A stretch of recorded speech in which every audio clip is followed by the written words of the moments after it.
Now, Ian, what I want you to do is name the faces. Yeah. Now. On this road trip, the challenges of dementia have been left at home. And if you get Memory games are just to pass the time That's Judy Garland. during the 2-hour journey from Adelaide to Canalpin. Oh, you know who she is. She's some pretty woman. Julia Roberts. The tiny town is making a name for itself thanks to some bold artwork and a lengthy story by Landline. But these visitors from Alzheimer's Australia are here to see something much smaller. It's a project that's taken 5 years to get off the ground. Now, this care farm is finally being visited by the people it's designed to help. Care farm is a working farm that gets used for people with care needs instead of looking at their disability. Care farm looks at what they still can do. About 10 to 15,000 snails now call this farm home.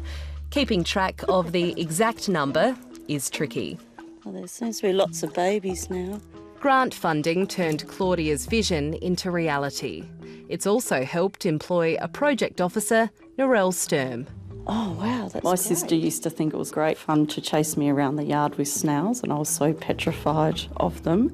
And now I've just really grown to love them. People do think I'm a bit eccentric. They think we're a bit odd. They must think like, you know, those Dutch people come up with crazy ideas. Snail whisperers. The so-called crazy idea comes from a personal connection. My dad was diagnosed with dementia a number of years ago, and by accident we came across a care farm in the Netherlands. Just changed him. He was very depressed after his diagnosis, didn't want to go out, didn't want to eat. And when he went to the farm, he was back to his old self again. And I thought, well, why isn't there anything like that in Australia? Thank you all for coming out, and today we're just going to... Soon, it's time for everyone to get their hands dirty. Yeah, they get much bigger than that. Yeah, Yes. they do. Yeah, I can remember when I was young that we used to have a big snail. Usually when they're diagnosed, they're in the prime of their life, really, 50 years, 50 to 60. They have children at home, they're still working, some have just retired, and then they get a diagnosis of dementia, and their whole life, basically crumbles. So people need to still feel like they've got a purpose in life and they're actually making a contribution to society. And this is why I love the care farm, because it actually achieves that. That's enough. Okay. Yeah. The snails are the same type you find in your garden. With their 14,000 teeth, the most of any insect or animal, they need plenty of plants to munch on. This is like the Kokoda track. Yeah, there's a little bit of practice.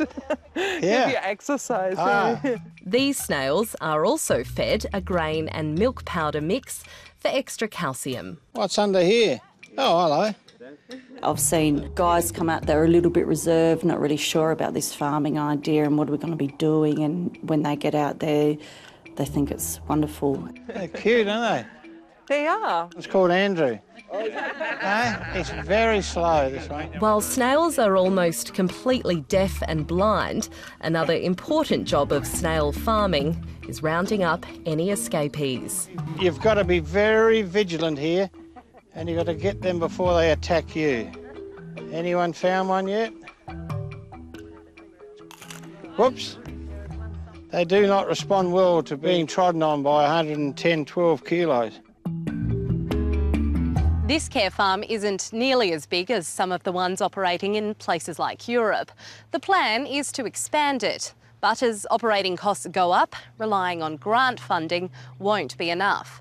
So that means the snails are off to market. We looked at ideas, toyed with different ideas about how we could actually get into that market, not only just through escargot, just purely through the snail meat, but other means, and that's where the idea of the pate or the escargot paste came to mind. So we tried a couple of recipes and served it here at a local show, and quite a lot of people actually tried escargot paste or snail pate, and A lot of people actually liked it. To make the pâté, the snails are cleaned, then purged and left to feed on Thai-style herbs with corn flour for about a week. They're placed in the freezer and put to sleep, ready to be boiled and blended.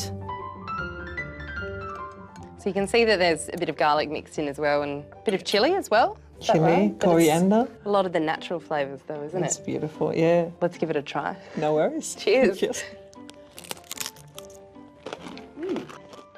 It is a bit like mushroom, the same texture.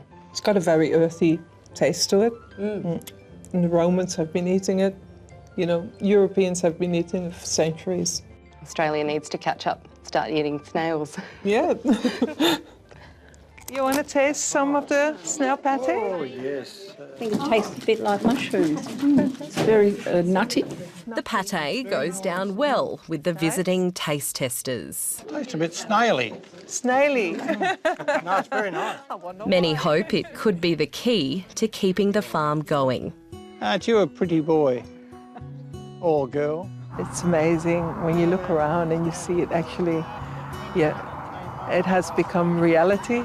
You know, in the beginning, it was just a crazy idea.